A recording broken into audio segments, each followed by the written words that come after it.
Hello everyone, എല്ലാവർക്കും നമസ്കാരം. എല്ലാവർക്കും നാദജ്യോതിയിലേക്ക് സ്വാഗതം.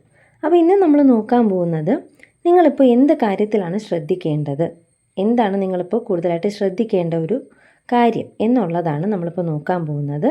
നമുക്ക് കാർഡ്സ് നോക്കാം. ഓക്കെ, അപ്പോൾ ഹെയറോഫെൻറ്റും 10 ഓഫ് സോഡ്സും ആണ് വന്നിരിക്കുന്നത്. അപ്പോൾ നിങ്ങൾ ചിലപ്പോൾ ടീച്ചിങ് ഫീൽഡിലൊക്കെ വർക്ക് ചെയ്യുന്ന ആളുകളായിരിക്കാം. മോട്ടിവേറ്റേഴ്സായിട്ടോ ടീച്ചറായിട്ടോ ലെക്ചറായിട്ടോ ഗൈഡൊക്കെ ചെയ്യുന്ന തരത്തിലുള്ള പ്രൊഫഷനിലുള്ള ആൾക്കാരായിരിക്കാം. ഇല്ലെങ്കിൽ നിങ്ങൾ സ്റ്റുഡൻസ് ആയിരിക്കാം, പഠിക്കുന്നവരായിരിക്കാം, സീരിയസ് ആയിട്ട് PhD പോലുള്ള കാര്യങ്ങൾ ചെയ്യുന്നവരായിരിക്കാം.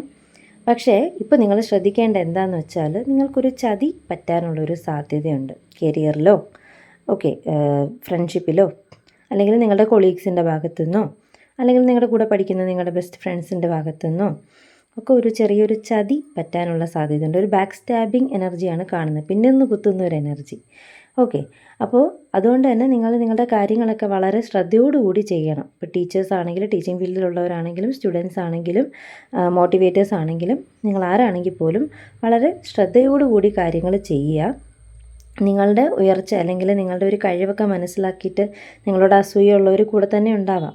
അവർ ഫ്രണ്ട്സായിട്ടായിരിക്കും നിൽക്കുന്നത്, കൊളീഗ്സായിട്ടായിരിക്കും നിൽക്കുന്നത്, അല്ലെങ്കിൽ നിങ്ങളുടെ ടീച്ചേഴ്സിൻ്റെ സ്ഥാനത്ത് നിൽക്കുന്നവരും ആയിരിക്കാം, ഇല്ലേ? ആരും ആവാം. പക്ഷേ ഒരു ചെറിയ ചതി പറ്റാനുള്ളൊരു സാധ്യത കാണുന്നുണ്ട്. അപ്പോൾ കാര്യങ്ങളൊക്കെ നിങ്ങൾ എന്താ ചെയ്യുക, കുറച്ച് ശ്രദ്ധയോടുകൂടി ചെയ്യാനാണ് യൂണിവേഴ്സ് നിങ്ങളോട് പറയുന്നത്. ഈ ഒരു കാര്യം നിങ്ങൾ ശ്രദ്ധിച്ചോളാം. ഓക്കെ, അപ്പോൾ വീഡിയോ റെസനേറ്റ് ആയിട്ടുണ്ടെങ്കിൽ ലൈക്ക് ചെയ്യുക, ഷെയർ ചെയ്യുക, ഫോളോ ചെയ്യുക, സബ്സ്ക്രൈബ് ചെയ്യുക. കൂടുതൽ വീഡിയോസിനായിട്ട് കാത്തിരിക്കുക. ഓക്കെ, നമുക്ക് അടുത്ത വീഡിയോയിൽ വീണ്ടും കാണാം.